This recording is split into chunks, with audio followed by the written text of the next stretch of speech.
No teacher what you think कि आप क्या करके आप सेम नोबल चीज कर सकते हैं? I will try to be perfect in the way. क्योंकि फर्स्ट इंप्रेशन वही देगा आपका। So अब रश्मि आप जाएंगे सेल में।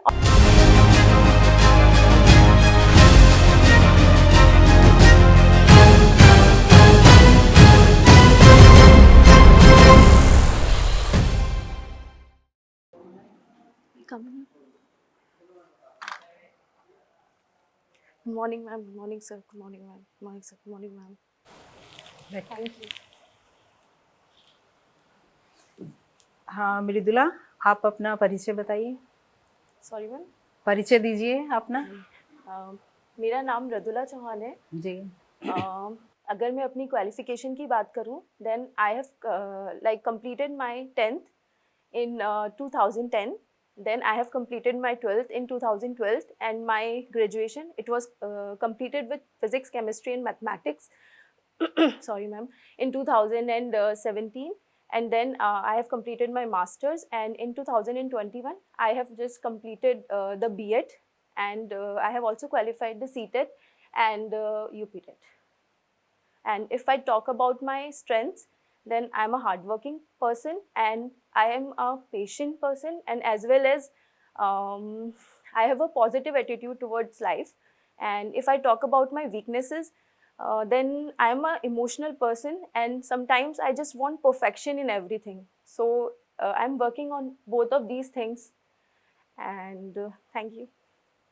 सो मृदुला चौहान, कुछ दिनों पहले शिवा चौहान नाम का न्यूज़ में था, ये क्यों था न्यूज़ में नाम?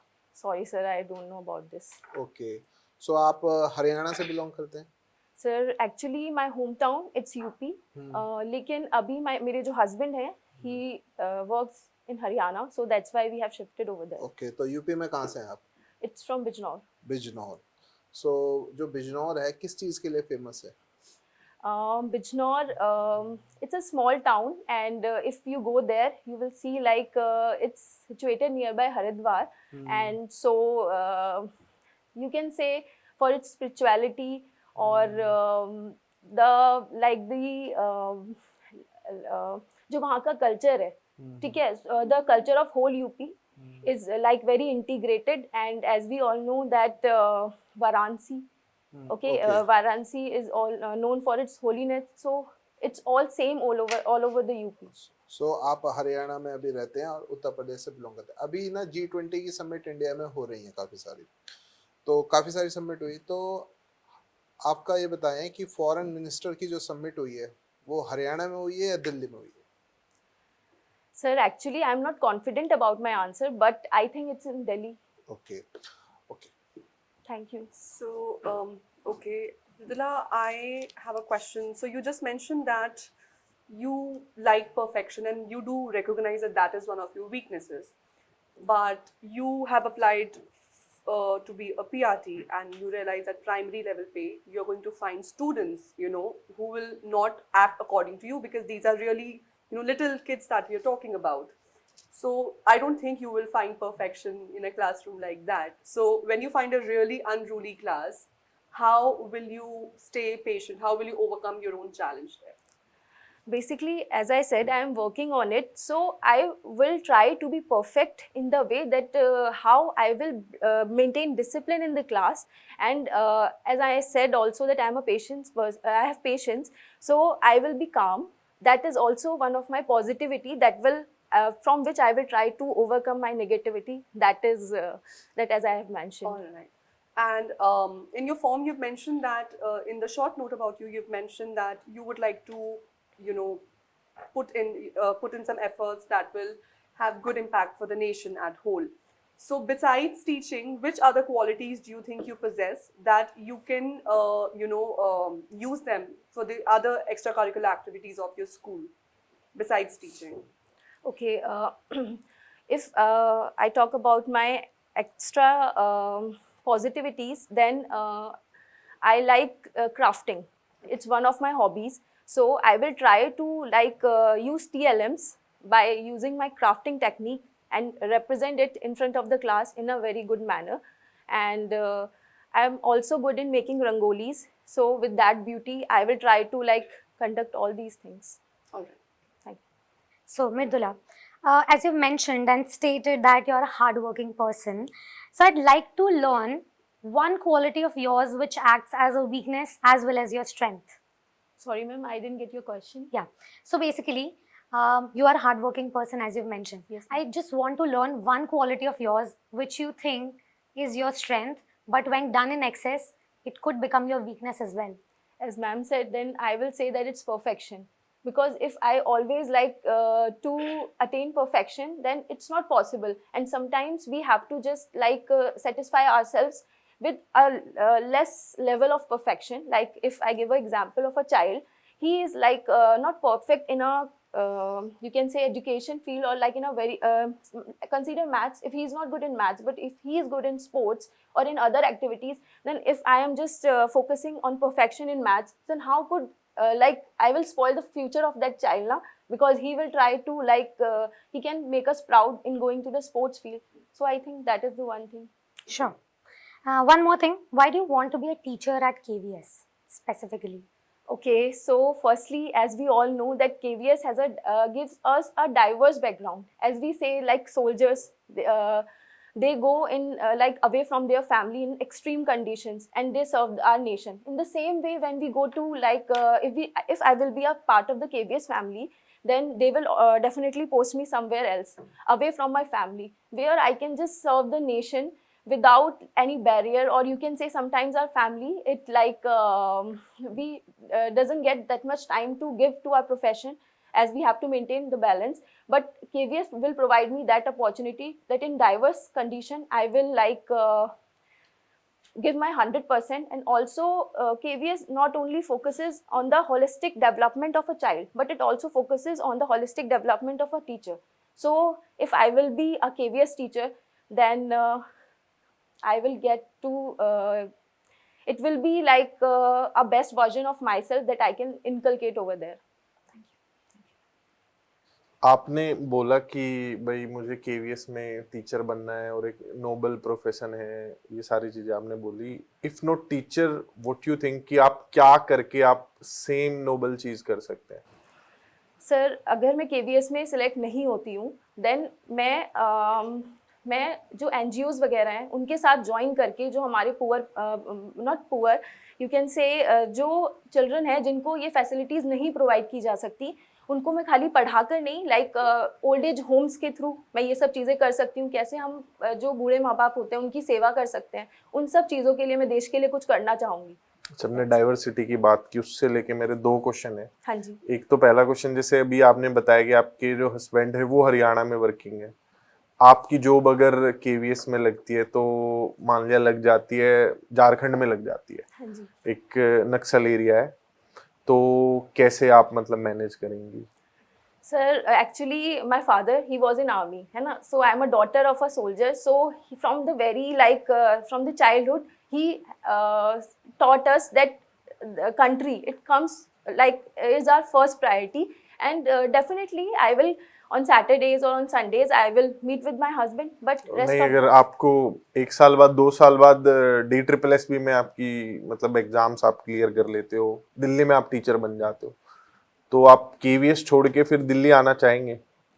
सर, मैं KVS को तब तक सर्व करना चाहूँगी जब तक I am a teacher. So I will not do that I will come to DSSB, because my husband, he is very supportive. He will try to find like the jobs nearby Jharkhand, or we will like manage, because it's a modern time and we can have video calls and all these, and I will also get summer vacations, winter vacations, and we can meet. So I will manage it. Okay. जैसे KVS ने 2018 में अपने सभी interviews conduct किए थे, जिसमें उन्होंने अपने इंटरव्यू को 2 हिस्सों में डिवाइड कर लिया था, जिसमें एक में आपका परिचय, आपके एजुकेशनल क्वालिफिकेशन और उससे रिलेटेड आपसे क्वेश्चन पूछे जाते थे, जिसमें बीच में जीके के क्वेश्चंस भी डाल दिए जाते थे, साथ में करंट अफेयर्स के क्वेश्चन, आप कहाँ से आते हैं उससे संबंधित सवाल, ये सारी चीज़ें होती थी. अगर मैं दूसरे पार्ट की बात करूँ तो उसमें होती है कि आप जिस लेवल के लिए अप्लाई कर रहे हैं उसके किसी एक चैप्टर की डेमो टीचिंग. तो हमने भी उसी पैटर्न पर इन अपने सारे इंटरव्यूज़ को शूट किया है, जो कि आप देख पा रहे होंगे. और डेमो वाला पार्ट जो होता है कई इंटरव्यूज में पहले पूछा जाता है, कई में बाद में पूछा जाता है। वो इंटरव्यू के मूड पे डिपेंड करता है। इंटरव्यू का जो टाइम होता है वो अमूमन 10 से 15 मिनट होता है, लेकिन हमने जब स्टूडेंट एक इतनी दूर से चल के हमारे पास इंटरव्यू देने आया तो थोड़ा सा टाइम ज़्यादा देने की कोशिश की, यानी हमने ये इंटरव्यू जो है 15 से 20 मिनट के रखे हैं। लेकिन जो जनरल एक एवरेज टाइम होता है केवीएस इंटरव्यूज का वो होता है 10 से 15 मिनट। अब आते हैं नेक्स्ट पार्ट पे। अगर आप भी ऐसी ही तैयारी करना चाहते हैं, आप भी चाहते हैं कि ऐसे ही आपका बढ़िया पैनल एक इंटरव्यू ले, रिकॉर्डेड वीडियो आपको बाद में मिल जाए जिसे आप रिव्यू कर पाएं, आप भी चाहते हैं कि आपके इंटरव्यू को पैनल रिव्यू करके आपको रिमार्क्स भी दे, वो भी आपको वीडियोस में मिल जाएगा। तो अगर आप ये सारी ही चीज़ें चाहते हैं तो आप भी हमारे केवीएस मॉक इंटरव्यू के बैच में एनरोल कर सकते हैं, और इसकी ज़्यादा जानकारी के लिए आप इस नंबर पर फ़ोन कर सकते हैं।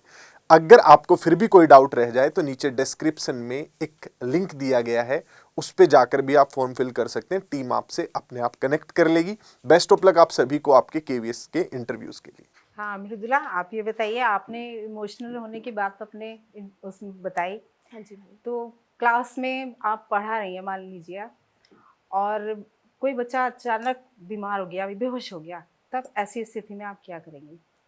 Firstly, I will not lose my patience, okay, and then I will take that child, I will give one activity to the rest of the class, and I will take that child to the medical emergency room, and there we will have the expertise and they will handle accordingly. First aid. Yeah, because I am trying to improve my this emotional attitude, so I will deal it in this way. Okay, आप KVS में teacher बन जाती हैं, तो आप first day या जिस दिन आप ज्वाइन करती हैं, आपके मन में क्या क्या मतलब वो सोचेंगी कि क्लास में मेरे को कैसे जाना है, बच्चों से हम कैसे उनको आपस में परिचय करना है, ठीक है। और केवीएस के स्कूलों में ज़्यादातर बच्चे जो हैं वो अलग अलग धर्मों से बिलोंग करते हैं, हाँ जी। तो आपका उन बच्चों के प्रति अलग अलग हिंदू मुस्लिम जो भी धर्म है, तो उनका क्या दृष्टिकोण रहेगा? क्या ये पहले से सोच के जाएंगी या वहाँ क्लास के वातावरण में देखकर करेंगी? क्या सोच के जाएंगी? Firstly, वो ma'am, प्लानिंग क्या होगी? okay. Firstly, ma'am, I am a Indian, so I will not give, and I will not have a partial opinion among the children. And secondly, वो मेरा फर्स्ट डे होगा वहाँ पर, सिमिलरली वहाँ पे जो बच्चे हैं उनका भी मेरे साथ फर्स्ट डे होगा। सो मैं फर्स्टली उनसे पूछूंगी, जब वो फर्स्ट टाइम स्कूल आए थे तो what were there how they were feeling, कौन हैप्पी था, कौन सैड था। So I will develop a connectivity with them. फिर हम लोग इंट्रोडक्शन स्टार्ट करेंगे। So in this way I think I will start my first day, that's it. और अलग केवीएस के जो स्कूल है मतलब कि वो तो अलग अलग स्टेट में होते हैं, हाँ जी। वहाँ के बच्चे उनकी भाषा है ना, और आपकी अपनी जो भाषा है, तो वो कैसे तालमेल बैठाएंगे? मैम जैसे कि हमारी जो पॉलिसीज़ हैं, नीति वगैरह, इन सब बोलते हैं कि दैट जो बच्चा होता है उसकी लैंग्वेज को, मदर टंग जो होती है, हम उसको ऐसा नहीं है हम उसको बोलेंगे कि आप ये नहीं बोल सकते। So I will mould myself according to them, I will not try to mould them according to me. So it will be my priority, and as we know that English it's a universal language, so what I will do, मैं अपनी class में उनको कोशिश करूँगी वो ज़्यादा से ज़्यादा इंग्लिश बोले, लेकिन ऐसा नहीं है कि उनकी मदर टंग को मैं बैन करूँगी। I will try to make them comfortable with English also, but I will not discourage them if they will speak their own language. बच्चे को इंग्लिश ही नहीं आती हो तो हम सिंपल शब्दों से करेंगे, वो अपनी भाषा में मुस्कुराने को बोलेंगे, हम बोलेंगे हम आप मुस्कुराना बोलो, लेकिन उसके साथ स्माइल भी सीखो। That's it, I will do in that way only. तो नेक्स्ट पार्ट पे चलते हैं। आपके बारे में हमने जाना समझा। डेमो के लिए अगर मैं आपसे आपका फेवरेट सब्जेक्ट पूछूं, क्या है? सर मेरा फेवरेट सब्जेक्ट मैथ्स है। अच्छा, मैथ्स है आपका फेवरेट सब्जेक्ट। तो आप मुझे आज मैथ्स में मुझे किसी बच्चे को सिखाना है एरिया के बारे में, तो आप मुझे हम जितने भी सबके आपके स्टूडेंट्स हैं सबके सब, तो आप हमें एरिया पढ़ाइए। Okay sir. So good morning बच्चों।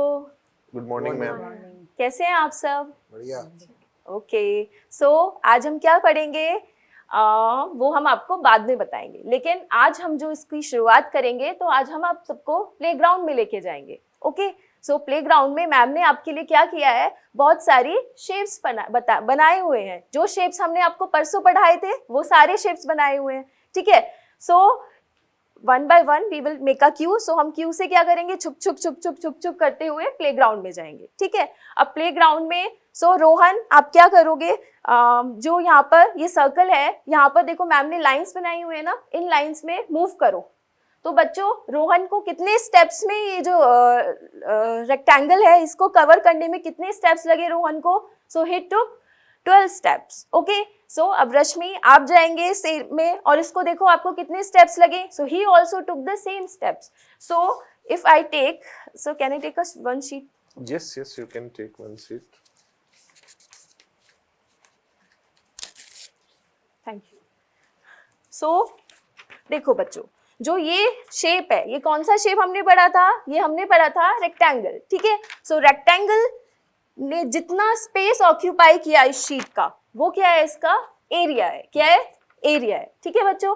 अब इसी टाइप से अब हमने आपको अब हम लोग चलते हैं वापस क्लासरूम में। सो छुप छुप छुप छुप गाड़ी करके हम लोग फिर से कहाँ गए, क्लासरूम में आ गए, ओके।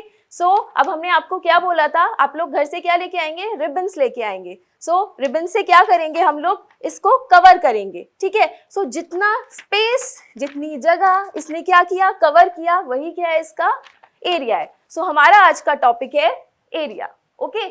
सो हम लोग क्या करेंगे, अब एरिया को अलग अलग शेप्स में देखेंगे। अब आप मेरे को एक बात बताओ, एक ये शीट है और एक हमारा ब्लैक बोर्ड है। सो किसने ज्यादा स्पेस लिया हुआ है, किसने ज्यादा जगह ली हुई है, इस शीट ने या फिर हमारे ब्लैक बोर्ड ने? ब्लैक बोर्ड ने। सो वो क्या है, उसका एरिया क्या है, ज्यादा एरिया है, ठीक है। सो सिमिलरली अगर हम बात करें, जो आपकी ये नोटबुक है और जो आपकी ये बेंच है, सो दोनों में किसका ज्यादा एरिया है, किसने ज्यादा जगह ली हुई है? नोटबुक ने। नोट नहीं बच्चा, किसने लिया हुआ है? मैम मुझे तो नोटबुक लगता है। नोटबुक लगता है, तो फिर अब रोहन क्या करेगा, रोहन यहाँ पर आएगा और हम आप उसको, रोहन को क्या करेंगे, उसके पाम को लेंगे, ठीक है। वो पाम से मेजर करेगा। अगर हम पाम से ही देख पा रहे हैं तो रोहन किसका एरिया ज्यादा निकल रहा है, बेंच का निकल रहा है ना, शीट का नहीं निकल रहा। सो इस टाइप से ये हमारा कंसेप्ट है for the area. Thank you. Thanks. Thank you. अच्छा, जैसे आपने अभी एरिया को लेके डेमो दिया, बैठ जाओ, आप बैठ जाओ। Thank you. तो एरिया, अगर आप किसी बच्चे को सिखा रहे हो तो आप पहली यूनिट क्या लेना पसंद करोगे, सेंटीमीटर, मीटर, क्या लेना पसंद करोगे? सर मैं पहली यूनिट सेंटीमीटर लेना पसंद करूंगी, ओके। अगर मैं बच्चे को, sorry sir I just got in flow, so sorry, could you please repeat? आप जो भी आप बच्चे को एरिया सिखा रहे हो, हाँ जी, तो आप जैसे उसे कैलकुलेट करना सिखाओगे तो फर्स्ट यूनिट क्या लेना चाहोगे, सेंटीमीटर की मीटर, क्या आप चाहोगे? जैसे सेंटीमीटर। फीट, सेंटीमीटर आप लेना चाहेंगे, ठीक है। और अगर मैं बात करूं, जो एरिया सिखाने के लिए आपने रिबन्स यूज किए, टाइल्स या रिबन, क्या ज्यादा बेहतर लगता है आपको? सर बेहतर तो दोनों ही है, बट ये है कि हम लोग ट्रेडिशनल वे से टाइल्स का ही यूज करते हुए आ रहे हैं। So definitely I will add tiles okay, with ribbons. ठीक है। अच्छा, जैसे टाइल्स की बात हो गई, टाइल्स से और हम क्या सिखा सकते हैं, और किस चीज के लिए टीएलएम हो सकता है? फर्स्टली ऐसे हमने बोला शेप्स सिखा सकते हैं टाइल से। टाइल से हम लोग एडिशन सिखा सकते हैं, 1 टाइल 2 टाइल 3 टाइल सबको ऐड कर लो। टाइल से हम प्लेस वैल्यू सिखा सकते हैं। टाइल से हम लोग मल्टीप्लिकेशन सिखा सकते हैं। सो एक टीएलएम को हम बहुत तरीके से यूज करके कुछ भी। अच्छा, जैसे आपने मल्टीप्लिकेशन कहा, तो मल्टीप्लिकेशन की आप मुझे टाइल्स की मदद से कोई ऐसी प्रॉपर्टी बताइए जो मैं सिखा सकूं बच्चों को। ओके, सो टाइल्स की मदद से, लाइक एक टाइल है हमारे पास, उसके 4 सेक्शंस हैं। सो ऐसे ही अगर हम 4 टाइल्स ले लें तो इसकी हेल्प से हम बच्चों को सिखा सकते हैं। अगर 4 टाइल्स को मल्टीप्लाई करेंगे so we will get 16 sections over there. So इससे हम मल्टीप्लिकेशन सिखा सकते हैं। इसके साथ साथ हम कम्यूटेटिव प्रॉपर्टी सिखा सकते हैं। कम्यूटेटिव प्रॉपर्टी सिखाइए मुझे आप, टाइल्स से कैसे सिखाएंगे? ओके सर, सो टाइल्स के हेल्प से मैंने एक टाइल को नेम दिया A. Should I stand? No, you can sit and tell. So हम लोग क्या करेंगे, टाइल्स को नेम देंगे ए टाइल, बी टाइल, या इससे बढ़िया है हम लोग रोहन को बुलाएंगे या फिर रश्मि को बुलाएंगे। हम बोलेंगे ये रोहन की टाइल है, ये रश्मि की टाइल है। पहले रोहन की टाइल फर्स्ट रखी, फिर रश्मि की टाइल रखी, ठीक है। दोनों में 4 सेक्शंस थे। फिर अब हमने देखा, पहले हमने रश्मि की टाइल रख दी, फिर रोहन की टाइल रख दी, लेकिन उसमें भी 4 सेक्शन है, तो दोनों का सम क्या आ रहा है, 8 आ रहा है। सो ये क्या कर रहा है, कॉम्यूटेटिविटी को फॉलो कर रहा है। ठीक है, तो जैसे जब आप पढ़ाते हैं उस टाइम पे पढ़ाने के दौरान हम एक असेसमेंट कर रहे होते हैं, वो कौन सा असेसमेंट होता है? सर ऑब्जर्वेशन से हम लोग उनकी ओके सॉरी हम लोग assessment there are 3 types of assessment, assessment for learning, of learning and as learning. So हम लोग उस टाइम पे जो असेसमेंट कर रहे होते हैं, can I take 1 second? Yes you can से.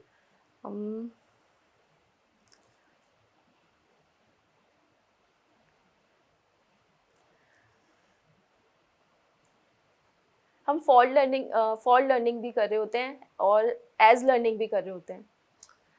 एज लर्निंग और फॉर लर्निंग में डिफरेंस क्या है?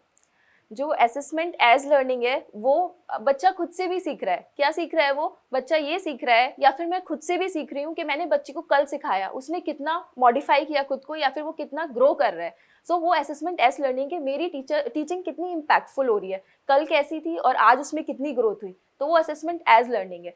और अगर हम बात करें for learning, so assessment for learning के थ्रू मैं ये सीख पाऊंगी या मैं ये नोटिस कर पाऊंगी दैट मैं डेली कि आज जो मैंने असेसमेंट कराया उससे बच्चे में जो ग्रोथ हुई, और so that's it. I think यही होगा. चलो ठीक. अच्छा, जैसे एक स्टूडेंट है, मैथ्स का स्टूडेंट है, और वो उससे आपने कोई टॉपिक पढ़ाया, आपने उसे एक क्वेश्चन दिया करने के लिए, उससे नहीं हो पाया. हाँ जी. तो उसके बाद नेक्स्ट अप्रोच में उसे उस क्वेश्चन का आंसर बता दूं, या फिर मैं उसे उस क्वेश्चन का आंसर बताते हुए वैसे 4 और क्वेश्चन दे दूं? क्या करना चाहिए मुझे? मतलब इस टाइप से क्या आपको लगता है बेस्ट ऑप्शन क्या होगा? अगर उस इन दोनों में से कुछ करना चाहिए, कुछ और ही करना चाहिए? क्या मेरे आपको लगता है? अकॉर्डिंग ये तो नहीं करना चाहिए इन दोनों में से. इसके अलावा मैं कुछ और करूंगी, दैट मैं उसको दूसरे तरीके से समझाना चाहूंगी. मैं चाहूंगी मैं कोई ऐसी एक्टिविटी करूं जिसको वो फुल इंटरेस्ट के साथ करे, जिससे वो 100% गेन कर पाए. उससे भी नहीं कर पाता है तो मैं थर्ड एक्टिविटी करूंगी, मैं ICTs का यूज करूंगी किसी ना किसी तरीके से. But I will try to like get that answer from the child side, but I should not give him as it is from my side. Okay, thanks. तो ये आपका इंटरव्यू हो गया.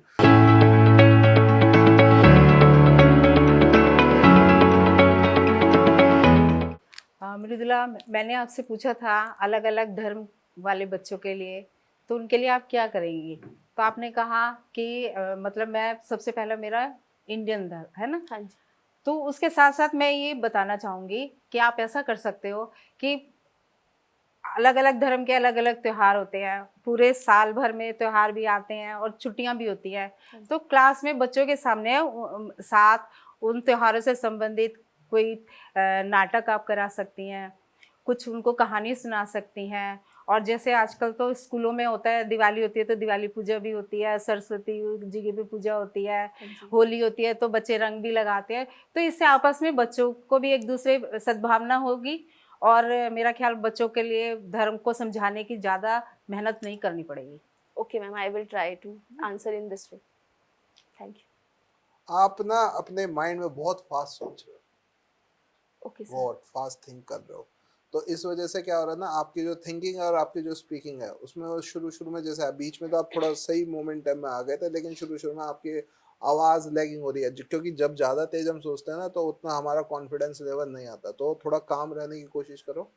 आपके अंदर सारे क्या कहते हैं एलिजिबिलिटी है, थोड़ा शांत रहो. एग्जाइटी में ना आपकी वॉइस का जो फ्रिक्वेंसी है वो अप डाउन जाती है, और उससे फिर एक जो होता है ना, आप बोलते वक्त आवाज़ में लगता है कि हाँ कॉन्फिडेंट है, वो वॉइस नहीं आती. Okay sir. और बाकी करंट अफेयर्स ऑब्वियसली पढ़ें, स्पेशली क्योंकि किस तरीके से पूछ लिया जाए, क्या रिसेंट चल रहा है, और ये G20 की जितनी समिट हो रही है इन पे स्पेशली अपना ध्यान रखें, क्योंकि डेफिनेटली इससे आपसे पूछे जाएंगे. Thank you sir. I will. Mridula, एक तो सर ने जैसे आपको बोला कि पैनिक आपको जो रहा है उसका मैं सजेशन ये दूंगी दैट ब्रेथलेसनेस हो रही थी, तो ऐसे में try to breathe from your stomach. तो जैसे जब हम सो रहे होते हैं, सोते हुए हम आराम से पेट से सांस लेते हैं, उससे जो बॉडी ऑटोमेटिकली एक रिलैक्स मोड में चली जाती है. So even while you sitting, try to sit straight in a position कि आप लंग से सांस ना लें, आप पेट से सांस लें. वो ऑटोमेटिकली आपका स्ट्रेस रिड्यूस कर देगा. नंबर 1. नंबर 2, आपने बीच में बहुत सारे अननेसेसरी कंजंक्शंस और हेल्पिंग वर्ब्स का यूज़ किया, जैसे कि लाइक, ठीक है, वगैरह, है ना. हाँ जी. तो जो इंटरव्यूअर्स हैं, they are not your friends, they are not your peer mates. Right, So ma'am. you have to use a very official and technical language with them. So try not using these Sure. conjunctions. And also when you used a word like perfection, ये जो words extreme words होते हैं, जब हम एक अच्छा answer या ऐसे भी फ्रेम करते हैं तो उसमें कोशिश यही रहनी चाहिए कि जो आपका पर्सपेक्टिव है वो बैलेंस्ड रहे, मीडिएटेड रहे, कभी भी एक्सट्रीम लेफ्ट या एक्सट्रीम राइट में ना जाए. Perfection is an extreme word, वो आपको उल्टा पड़ सकता है क्योंकि फिर क्वेश्चन आपको वहाँ पे घेर लेंगे और आप आंसर नहीं कर पाओगे उनका अच्छे से. जैसे अभी भी आपका जो आंसर था वो आप परफेक्शन को प्रूव करने के चक्कर में आप कुछ भी बोल रहे थे, basically it was not making sense so much. So थोड़ा सा एक्सट्रीम वर्ड्स को यूज करने की कोशिश ना करें. Thank you. Mridula, you have the potential to get the answers right, let me tell you. I think you were not comfortable because your feet should touch the ground. That's one thing I want to add up. Introduction में strengths और weakness को add करना ज़रूरी नहीं है because you're saving the question. वो आने वाला है आपके पास question. तो वो आप बाद में mention करो. Like your introduction has to be tight and crisp. It should start with name, followed by educational qualification, followed by achievement, followed by experience, and then the passion for your teaching. It has to be there. Okay. And eye contact का आप जब भी आप cater कर रहे हो किसी के भी आंसर को, मैक्सिमम आई कॉन्टैक्ट उनके साथ रखो, but like slight tinge of eye contact has to be there with the rest of the board members. That's it. Thank you. जैसे मैम ने भी बोला, आप कुछ वर्ड्स बहुत ज्यादा यूज कर रहे थे. आप अपने इंट्रोडक्शन में जब आप रिकॉर्डिंग देखेंगे तो आप देखना आपने एंड वर्ड इतना ज्यादा यूज किया है, बहुत ज्यादा. हर सेंटेंस को आप अगले सेंटेंस से एंड से कनेक्ट कर रहे थे. तो अपना इंट्रोडक्शन अच्छे से प्रिपेयर कर लो. That should be the best part, क्योंकि फर्स्ट इंप्रेशन वही देगा आपका. मतलब वो ऐसा नहीं लगना चाहिए कि अनप्रिपेयर्ड आ गए और अब कुछ भी माइंड में आ रहा है तो बोल रहे. वो पॉइंट है. और आई कॉन्टेक्ट वाली बात, कभी भी किसी की you should not look deep into their eyes कि वो मतलब ऐसा गहरा आई कांटेक्ट बना लिया है जब आप कोई जनरल आंसर कर रहे हो, तो वो नहीं करना. और आपका होम टाउन को लेके जब आपने एक्सप्लेन किया, I was not satisfied with answer. आप बिजनौर पहुंचकर आपने गंगा नदी, हरिद्वार से लेकर बनारस तक आपने सारी बातें की है, लेकिन मतलब उससे ये पता चल रहा था कि आपको नॉलेज सारी चीजों की है. आपको बिजनौर के बारे में पता, आपको बनारस के बारे में पता, आपको हरिद्वार के बारे में पता है, लेकिन क्वेश्चन तो बिजनौर का था. तो अपने होम टाउन को लेकर आप जहां भी रह रही हैं उससे लेकर 3-4 चीजें कर लो कि पूछ सकते हैं वहां क्या बेहतर है क्या नहीं है, वो आप इम्प्रूव कर लोगे. और एक जब आप टीचिंग जो थी आपकी, मतलब डेमो में जैसे अगर आप मैथ्स पढ़ा रहे हो तो हमें ELPS मेथड का इस्तेमाल करना होता है. एक्सपीरियंस से स्टार्ट करना होता है, बच्चे को अनुभव कराना, और अनुभव कराने से पहले हमें उनकी प्रीवियस नॉलेज जाननी है. तो मैं पहली एक्टिविटी वो करूंगा जिससे मुझे पता चले बच्चे को पता है कि नहीं पता. जैसे मैंने आपको बोला मेरे लिए तो नोटबुक ज्यादा बड़ी है, तो ये इससे पता चलता है कि मुझे नॉलेज ही नहीं है बड़े छोटे की. अभी तो मैं एरिया कैलकुलेट तो क्या सीखूंगा. तो एरिया वो चीज सिखाने के लिए इंस्टेड ऑफ ये मेजरमेंट आपको पेरीमीटर सिखा सकता है, एरिया नहीं सिखाएगा. तो उसके लिए आप ओवरलैपिंग का इस्तेमाल कर सकते हैं कि आप आइए नोटबुक यहाँ पे रखिए, इस पे बेंच पे, और देखो कौन सी बड़ी है. Overlapping is one thing area सिखाने के लिए. टाइल्स में जो आपने बोला कि कम्यूटेटिव प्रॉपर्टी सिखा सकते हैं. कम्यूटेटिव प्रॉपर्टी होती है कि 3x4 करो या 4x3 करो तो सेम ही आंसर आना है. तो आपके पास अगर 12 टाइल्स हैं, 4 की एक लाइन, 4 की एक लाइन, 4 की एक लाइन, 3 लाइन लगाई. दूसरी तरफ आप 3 की 4 लाइनें लगाइए. तो यहां भी 12 टाइल रखिए, यहां भी 12 टाइल रखिए, बस अरेंजमेंट अलग है. वही बच्चे को बताना है कि मल्टीप्लाई करते टाइम जब हम अरेंजमेंट अलग कर देंगे तो उससे आंसर पे कोई फर्क नहीं पड़ेगा. तो वो आंसर है आपका. तो मतलब आप अपने पॉइंट्स को थोड़ा ना, कि जैसे एरिया मैंने आपको बोला, लेकिन उससे जो पॉइंट्स मैंने निकाले वो फिर निकलते ही चले गए. फिर रिबन आप कह रहे थे कि रिबन रख लेते हैं, लेकिन टाइल्स ज्यादा बेटर उसके लिए होता है. और टाइल्स से फिर जब अब टाइल्स यूज करो तो टाइल्स को लेके और भी चीजें पूछी जाएंगी कि इस TLM का इस्तेमाल और कहाँ पे होता है, ये सारी चीजें. बाकी आपकी सारी चीजें सही थी. आपका थोड़ा सा मुझे बस अनप्रिपेयर्डनेस सी लगी कि वो भी मतलब कर सकते हो, आपके अंदर कॉन्फिडेंट दिख रहा है, नॉलेजेबल हो आप, अब बोल अच्छे से पा रहे हो, इंग्लिश स्पीकिंग स्किल्स आपकी अच्छी हैं, भाषा पे पकड़ सही है, लेकिन बोलना क्या है वो ऐसा लग रहा है जैसे अभी सोचा है क्या बोलना. तो ये जैसे जो आप बोल रहे हो ना, पूरा इंटरव्यू अपने माइंड में सोचो और सोचो कि यहाँ से मैं यहाँ भी जा सकती हूँ, यहाँ भी जा सकती हूँ. It's like a tree with many branches, और उस पे आपकी पकड़ होनी चाहिए. बाकी इट वाज फाइन. आप रिकॉर्डिंग जब देखेंगे तो पता चलेगा. अगर आपका इंट्रोडक्शन बहुत ही क्रिस्प और बहुत ही कॉन्फिडेंट आ जाता है ना, तो इंटरव्यूअर ऑलमोस्ट उस इनिशियल पोर्शन में आपके बारे में एक अच्छा ओपिनियन बना लेगा। हाँ जी। तो आपने पहले ही ऑलमोस्ट सब इंटरव्यूअर्स को ये अंदाजा दे दिया कि आप काफ़ी अनप्रिपेयर्ड हैं और वीक हैं, तो फिर वो आगे आपको ग्रिल करने का और मौका दे देगा वो चीज़। उससे बचिए, पहले से लिख के जाइए अपनी स्क्रिप्ट, उसको बार बार ओवर रखिए। थिंकिंग कर रहे थे आप बहुत ज्यादा, तो वो मेरे को वही लगा कि आप अपने दिमाग में बहुत फास्ट सोच रहे हो, इसी वजह से ये हो रहा। तो थोड़ा काम रहिएगा, डू सम मेडिटेशन।